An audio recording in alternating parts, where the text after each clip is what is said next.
Look how pink, so pretty. Pretty. Hi everyone, it's your girl Princess and I'm finally back here in YouTube. So basically for this video, we will be unboxing my new phone. I got this one last Saturday pa. I already unboxed it sa store just to make sure na wala anything defect and something. But yeah, I got this phone from DJ Planet. This is an authorized reseller for iPhone. I got this one from Ayala. So since I already unboxed this one sa store, but still gonna show you how it looks like. It's so pretty. Hold on, let me just compose myself. Hold on, take it. So I got the iPhone 16 Plus in color pink. Okay, so let's pretend nakaroon pa na ako na siya gi-open.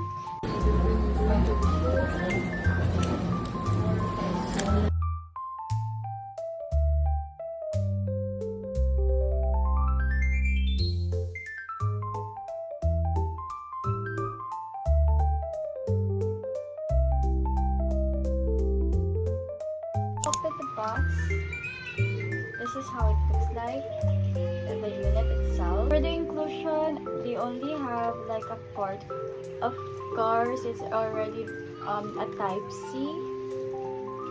Kailangan ka mag-purchase ng adapter on your own. Napag siya ay pin for SIM.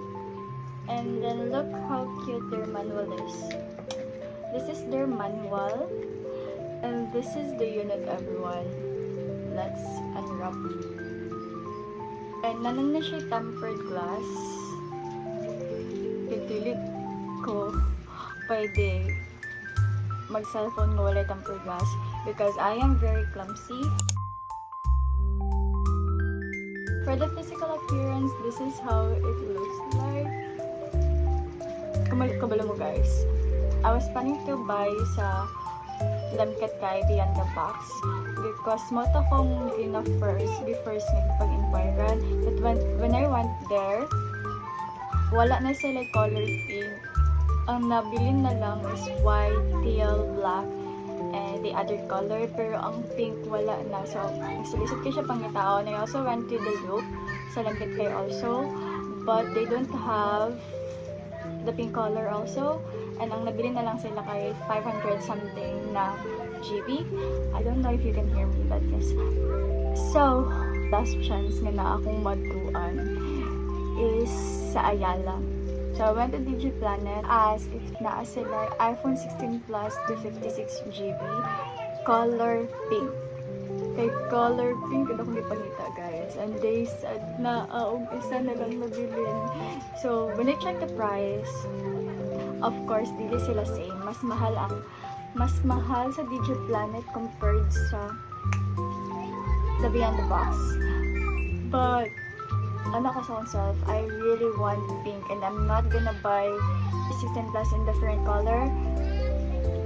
Just pink. So this is what I got. This is the video quality, you all. This is high audio. Mic check, mic check, mic test, mic test. This is for 1x, hold on, 1x, V0.5, I'm so sorry about the mess, the 2x, this is the 2x everybody, it's so nice, you can see my bridging it here, and please excuse that one. Okay. That's it.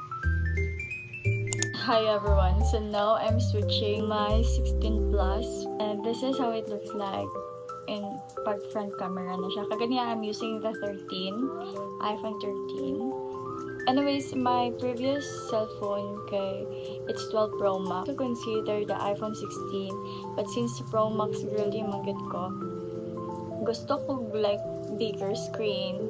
So, I choose the 16 Plus instead and wala ko nagmahay because so far the performance, the camera, very nice. Like, really happy about my purchase and finally, I've been eyeing this phone a month na And finally, I got it already for my early birthday gift. I know I work hard for this one. I earned and I saved for this one. Honestly, I wasn't planning to film this video or to do unboxing or something, but I just realized that this is one of my big girl purchase. So I wanted this achievement. I could look back in the future. So that's why I decided to make an unboxing take two unboxing vlog for this one. But I know this vlog is very short, so basically probably I'll be bringing you guys with me later, because I still don't have the original adapter for my charger, so I'll bring you guys with me later. So yeah, I think that's basically it for the unboxing, and I'm just gonna see you later, and let's see how this vlog and ma-upload ba niya siya. So yeah, thank you so much for watching, and stay tuned till the end of the video. I love you all.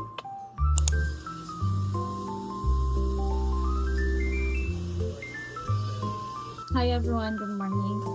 So our errands for today is I will be going to school to submit my papers for my field study, and then after that we'll go to Ayala para mag-buy of adapter sa charger, and also mapatawad og tempered glass again because kagahapon nakasala ko. Nataga ka ng Jisoo nga fan ako ang phone, so na-crack lang ang tempered glass, so I need to replace it ASAP.